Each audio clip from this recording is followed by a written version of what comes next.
Okay, so today we have with me my alliance mate, compatriot, and buddy of mine, Kraken Null. One of the interesting things about Kraken's history with the game is that he actually started with Black Widow as his main, and he'll explain to you why he switched, but I think that's really interesting because at the time he was running Black Widow, he was one of the highest end Black Widows in the game at that time, and he was motivated to play Star Lord in min max Star Lord. And he was, I'm going to let you explain it, Kraken, but you're intrigued by a lot of things about Star Lord and the fact that not as many people were playing him. This is a deep dive video, so I'm going to give Kraken the floor and let him talk us through his Star-Lord build, and take it away, Kraken. Hey, what's up, everybody? Kraken Null. Thanks, Tony. To go into the Black Widow situation, so I kind of jumped on the Black Widow bandwagon at the beginning due to her power level, and then I found myself bored because so many people were playing Black Widow that I wanted the challenge. I like to do that in games, play the character that is lesser known. And so I took the challenge upon myself to make Star-Lord good and highlight his abilities in game, because I believe every character can shine. Just like the deep dive you did yesterday with Snap. Like, a lot of people are down on Storm, but Snap showed you that Storm can compete with the best. So I'm trying to do that for Star-Lord. So for Star-Lord, basically, his best PvE build right now currently is actually going to be Fire, because of the buff that we'll go into. It gives 25% more damage taken when Fire is applied to everyone. So everybody in your party, everybody in your alliance does 25% more damage. So Wow, you're going that's to a want to big deal. focus. Yeah, it's a big deal. It's why it's his best perk or set for PvE content. Now, we haven't really had anything that really challenges us PvE wise yet, but we do have Thanos' invasion as well as the new zones that could prove even more solidly that flame is the way to go. So you want to focus primarily on getting your Sakaar set if you're getting regional, because of that 4-set bonus to flame shot abilities. If PvE is going to be the main focus, though, where you'd want to use your flame, I could see Savage Shadowlands actually being the set you go because of that supervillain damage. You'd have to tinker around with your stats, because as you can see on Sakaar, you actually do get that crit rate. So you'd have to tinker around with your stats, and I'll go into my stats in a little bit because I like to min-max them. So Sakaar or Savage Shadowland would be whichever regional chooses you as you get them, as they say. Badges, you do want to focus on attack and then crit damage and then crit rate. That goes for gear as well. I'll show you here. You can see my crit rate is actually quite low, 19.9%. That's because we'll go into skills here. Good segue. You use Pump It Up. So it increases your crit rate by 47.68%. So that's getting me up to about 67% crit rate while this is active. And you keep it active virtually the entire time. You might be without it for just a few seconds each fight. Okay. So that's why you don't focus on crit rate as much as some of the other classes would. So we'll go into one other question too. I think it's probably the most asked question I get all the time. Is there a non-regional set of gear that you would recommend for upcoming Star Lords? Yes. So we'll go to my inventory here. I was actually working on the Annihilation set, and I was going to start nanoing it, but I did. Cookies did some good breakdowns on what it actually takes to do a non-regional versus a regional, and myself spending, it actually makes more sense to focus on the regionals. But the Annihilation, especially with the buff, the most recent buff to a laser eraser, the tracking on Laser Eraser was just buffed in this last patch, I would probably go for either Annihilation or Sheriff. Sheriff will be your problem solver. And then we'll click back over to skills real quick, and I'll show you those. So your problem solver is going to be like your rapid fire spin or your crescendo, depending on if you're chill or fire. And then your laser eraser is going to be right here. So annihilation for laser eraser, sheriff for problem solver. Those would be the only two I would consider. Then we'll go back into how I actually have my bar set up right now. So for skill number 1, I do Space Pirate Burning Multi-Blast. This is kind of how I like to open it up. And I know some people are going to look and see slot 4 and be curious why I don't have it in slot 1. I typically see that on other Star-Lord's bars. So when I'm doing my rotation, you always want to do pump it up before you do your laser eraser. Mm-hmm. And then you'll get to go back around to your first ability, the Burning Multi-Blast, and you'll still have it up until at least your problem solver. Sometimes, depending on dodging somebody's moves, dodging a boss's moves, you might lose it by the time you hit jet boots. Okay. But then you weave in a couple basics, and boom, it's back up again. So second one, problem solver, rapid fire spin. This one is a little wild. When you use it, you don't always land in the same spot, and it's got insane tracking. So if you lock on, especially in like a mega war, and you kill somebody, it just automatically tracks somebody else. You don't get to really choose that, and it'll kill the next person, kill the next person. You might end up halfway across the map. It's a wild move. And then this was a controversial one for a little bit, but Cherry Bombs it actually does more DPS than Jet Boots. However, its range misses a lot if you're not in perfect positioning. You can kind of see in the animation there, if you're back just one step, you miss this entire move. And I like using Burning Jets here because it's a gap closer. So anytime I want to close the gap, I can automatically just hit 3 and then go back into my rotation. We've already kind of touched on Pump It Up and then Laser Eraser as well. This is your big hitting move. This one and Problem Solver will be your most high damage moves. And like I said, the tracking on Laser Eraser used to be pretty much non-existent. You could just sidestep out of this and you're pretty invulnerable before, kind of like Iron Man using like a unibeam. But now this tracks perfectly. It's amazing. I wouldn't really use any other abilities in the flame set. You could move Pump It if you have the, and we'll go into specializations before we talk about that. So Star-Lord is one of the harder characters because he relies so much on his specialization tree. Mm-hmm. And I learned that from my Widow. My Widow at like 800 power, 800k power to my 1 million power, with half of her specialization tree and 2 perks unlocked, could do more than what my Star-Lord could with almost 3-4 perks already unlocked. So he's very, very reliant on getting your active traits to a higher level. Mm-hmm. So we'll go over some of those right now. This one right here is the bread and butter. This is where the majority of your PvE damage and to an extent your PvP damage comes from. So it increases the damage dealt to targets with 50% HP or below. This you'll see doing like a raid if you're doing like a damage test with people that you might be in like 2nd or 3rd place. As soon as they get down to the 3 bars and 50% HP, you just skyrocket up to 1st place. Your damage just really turns online when they hit the 50% mark. The next one would be this Space Pirate Tolerance Decrease. This just is a flat boost to all chill, shock, and fire damage.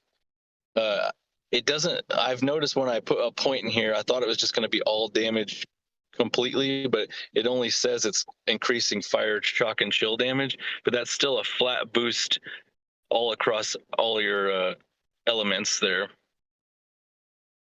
This one is it's core for now, but I am tinkering with moving it around because it does do an additional explosion, which does do 84 currently at my current level, 84% of my attack. So it is a fantastic move, but I am curious to move it around going forward because, like I said, the PvE content currently is not challenging enough to need it, and I'm trying to focus more on a PvP orientation Mm-hmm. since PvP is kind of the true end game right now. Yeah, we may see So a change to that here soon. I think a lot of we people are may. preparing for that. But you use this build on another server where you started over and you just wanted to see how well you could fare. Now, so this server that you started on was already established, and you just came in out of the blue a week or so later, and you were top ranks in everything using this in the meta knowledge you have now. Correct, because the game knowledge we have, we just know how to play the game more effectively and more efficiently. That we can streamline and not play around with any of these other specializations. We just go straight for what we want. We have the game knowledge. We know exactly what bosses are going to do, spec ops, etc., and you can just take that advantage and run with it. So these next two, in one of my guide videos, I did tell everybody this one right here, Galactic Outlaw, the rapid fire spray.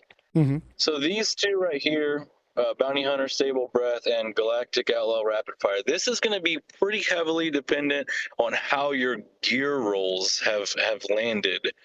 I actually used this until I got to the point where I had so much cooldown, I was Mm-hmm. stam locking myself a lot. I could make it through maybe a rotation and a half at max before I was stam locked, and then my pump it up and my laser eraser weren't aligning at all, and it was actually hurting my DPS. So I started really looking into what was causing that and found out I just had way too much cooldown and not enough stamina. So I actually moved over to Bounty Hunter Stable Breath, which increases your status effect accuracy. So that's your fire, your shock, and your chill, as well as your actual accuracy when your HP is below 50% or higher. So this works in PvE, but it shines very brightly in PvP, and I've noticed a huge increase in my win rate in dimensional duels because of this right here. Because now I'm hitting more people that have higher dodge rates, and I'm actually able to land a lot more of my fire, shock, chill, etc. That's a pretty important one. Depending, these two right here are going to be pretty heavily dependent on how your gear has rolled. Now, that's pretty much it for the flame build. I do want to kind of touch on a PvP because, like we were talking about, that is kind of the end game these days. Flame holds its own just fine in PvP, and if you want just an all-around build and without switching gear, etc., one thing to aim for, stick with Flame. But if you like to play around like me, Chill.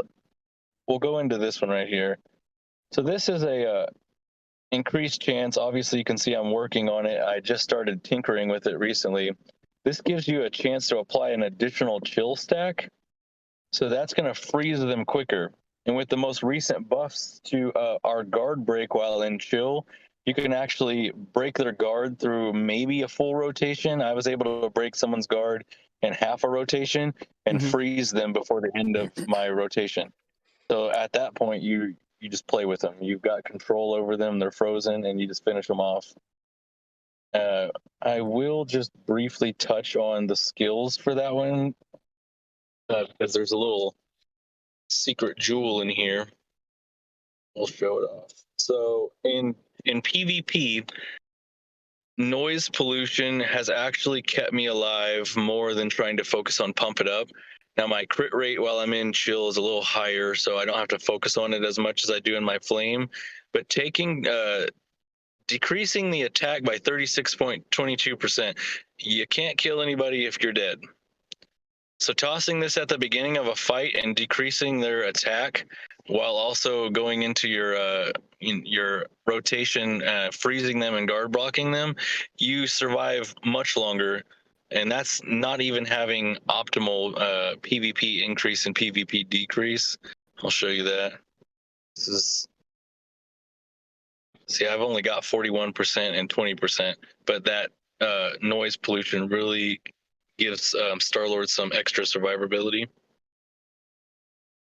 The only thing left to touch on Star-Lord is, unfortunately, his Omega cards. If you do want to have multiple builds, you do have to get lucky with the, as you can see, that tertiary stat there as flame damage. You got to get good roll. You have to get flame damage, otherwise you're stuck with either PvP increase or decrease. So you need at least 2 sets full for the PvP increase or decrease, and as well as flame. And if you ever get froggy and you want to do chill or shock, you need an entirely new set to be able to do that. So unfortunately, my Omega cards are not where I'd like them to be. They're kind of, you see, I got like 1 shock, Yeah. some PvP, some fire. So that's the true end game for Star-Lord, I think, is really going to be these Omega cards getting the good flame roll. Is there anything else you'd like me to touch on? Badges are kind of, like I said, just attack, crit damage, and then crit rate. Have we covered all of your skill loadouts that you use for all of the different game modes? Okay. I do play Shock and Spec Ops. I play Shock through Spec Ops because it has lower cooldowns, and I actually learned this by watching your Damage Lab videos. Hint, hint, everybody, that Star-Lord has some surprising shock abilities that actually hung with flame for damage, and they actually have lower cooldowns, so you get more damage off in a shorter amount of time. And I notice it a lot in like a Sakaar, doing the Sakaar Spec Ops, because it's they do it in rounds, so I'm getting a good burst of damage in between each of those rounds, and I can just watch myself climb up. Especially, you also have the perk 50% more damage when everything's below the 50% mark, or the 25% more damage when it's below 50%. So we'll go over this one. So I do use noise pollution here as well because it keeps the party alive. I've noticed in like Sakaar, it's pretty important. If it's Hydra Day, I'll probably just go back and do Pump It Up. But for Sakaar and to an extent Xanderth, I will use noise pollution because it does save the party, which makes your time faster and everybody gets a better score. And then Problem Solver Rewind, it's just your problem solver ability that's pretty much standard in all of the Star-Lord rotations. The next one is Dance Electric. This one and Shock Shot. Let's see, this one right here is a Shock Storm Bullet. They're pretty interchangeable. Dance Electric hits a little harder, but it has a longer cooldown. I've noticed if anything is stationary, such as the boar in Sakaar, Ares to an extent stays still for a pretty good amount of time before he starts doing his whirlwind. I'll switch to the Shock Storm. But if I'm doing like Hydra or Xanderth, I do Dance Electric. For jet boots, it's just another gap closer. I like to use all the jet boots on each one of my builds just for gap closers. They're pretty invaluable to me, being able to close the gap on something, and you can also use them to escape damage as well. Kingtron's a good example. He goes to do the bomb and you need to stand in the middle and you're far away. You can gap close and you avoid all the damage. And that's pretty much it for my Spec Ops build. I think we touched on everything there, Tony. Okay, perfect, man. I'm super excited to put this out, and really appreciate that you took the time to go over this build, because a lot of people have been asking about it. We have a couple other ones left for the deep dives, and this is one that I was really excited to finally have a chance to do with you because we've been trying to align our schedules. And yeah, I'm just glad that we finally we got this going, man. So, is there any? Man, I'm glad we got to do it. Yeah, is there any place that people can find you, Kraken? Yes, you can also find me on the Twitch. I stream Monday through Friday, typically about an hour before Dark Zone, and then I like to extend it to about an hour after Dark Zone. And then I also am on YouTube. I started making mainly Star-Lord guides right now, but if there's anything you guys do want to see, let me know. I'll make it. Perfect. We'll have you send Gingy the link to your YouTube so we can put it in the description and people can find you there for more Star-Lord and Marvel Future Revolution content. All right, Tony, thanks for having me. Thanks for being on, brother. All right, take care. Bye.